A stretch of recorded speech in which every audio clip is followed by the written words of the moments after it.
Good morning, everyone, and welcome to today's windy Walkathon Wednesday, because it is quite windy today, and it's going to be even more so later on. Today, I'm very interested in continuing to kind of fill in the gaps on the map, like we started to do last week. So there's a fairly big gap that we still haven't done, and that's the part of town that's between Hollywood and Silver Lake, sort of sitting at the foothills of the Santa Monica Mountains there. So that's where we're going to be focusing today. We're going to be walking through two distinct neighborhoods. We're going to check out East Hollywood as well as Los Feliz. From what I've been reading, some people tend to group Los Feliz together with Silver Lake and Echo Park in terms of the overall vibe and culture of the area. So I am going to maybe compare it to that a little bit today. As we check out these areas today, I'm going to do my best to keep the walk at a manageable length. I know that they have been getting longer and longer every week, so hopefully they have been mostly engaging for you guys nonetheless, but I am going to try to keep it at a good length today that's not overwhelming.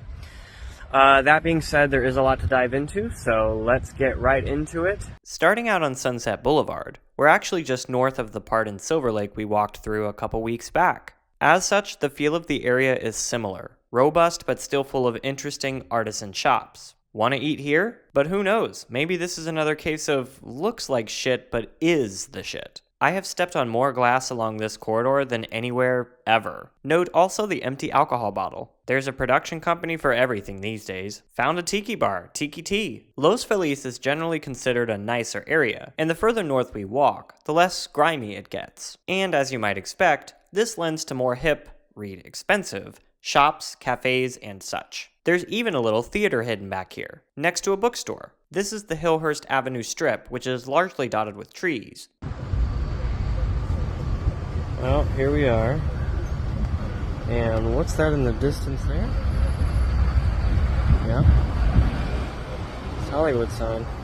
Now, I'm not one to turn down a good craft coffee here at Maru Coffee. Heading back into the neighborhood, things get even more upscale. Mansions start popping up around Los Feliz Boulevard, along with very green grass.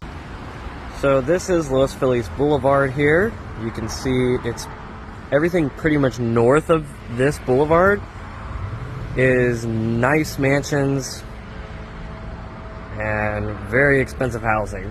That's what you're going to find north of the boulevard. You can see a little bit of it here, and you can also see that that's where the Santa Monica Mountains kind of start behind there. You can see Griffith Observatory right there. So yeah. Now, do you think the rain is responsible for the green? Looking around, what do we see? Sprinklers all around the tree. Mansion next to camper someone is living in. Succulents everywhere. In this case, they are the fence. Even the apartments back here are cozy, doing their best to take you out of the city. Alright guys, checking out these mansions has been a lot of fun, but we are heading back south now. So we're going to kind of head back to the commercial area, more urban part of town, as we continue back into East Hollywood here. What do I say about Californians? That they love their succulents. And so do I. Back to Hollywood Boulevard, we are now in a section called Thai Town. Since the 1960s, East Hollywood has been a gateway for Thais, and today, LA hosts the largest Thai community outside Asia. Thai Town was the first area named such in the US, given in 1999. You have a playground of Thai restaurants to pick from. This is Thailand Plaza. Also, do not walk on these. They can open at any time. See here. Adjacent to Thai Town is a recognized district called Little Armenia, named in 2000 after the Armenians who escaped genocide from 1915 to 1916. Through 1915 and 16, it's estimated more than 1 million Armenians were systematically killed by the Ottoman Empire. Some were massacred, others were marched into the desert to starve. The mass genocide was both a religious and politically charged act. The empire hated that Armenians were thriving financially, which was the case up through 1915. Today, neither Turkey nor Azerbaijan acknowledge that the genocide even occurred. This mural highlights the struggle and the push for the US to acknowledge the genocide, something that finally happened in 2021. While everyone knows about the Holocaust in Germany during World War II, what is less known is that Hitler himself modeled it after the Armenian genocide,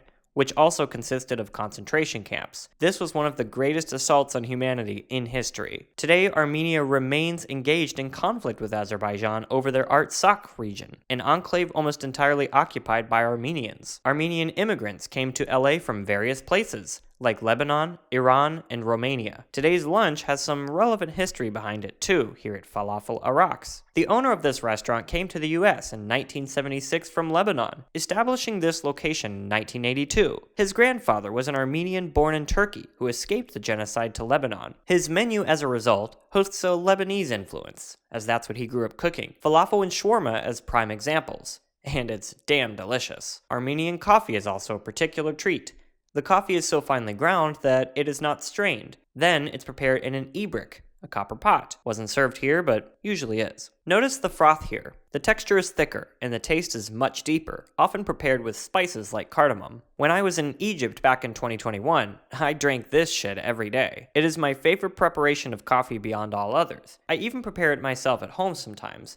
Maybe I'll show you how one day. I've also noticed a significant Scientology presence in this area, but maybe that's just me. Aptly named store, pharmacy, HIV testing center, we have one more stop for today as the sun sets. Sitting in the midst of East Hollywood's urban jungle is Barnsdall Art Park. At the top, we get a gorgeous view of the city, with both the Hollywood sign and Griffith Observatory in the backdrop. Truly wonderful view during golden hour.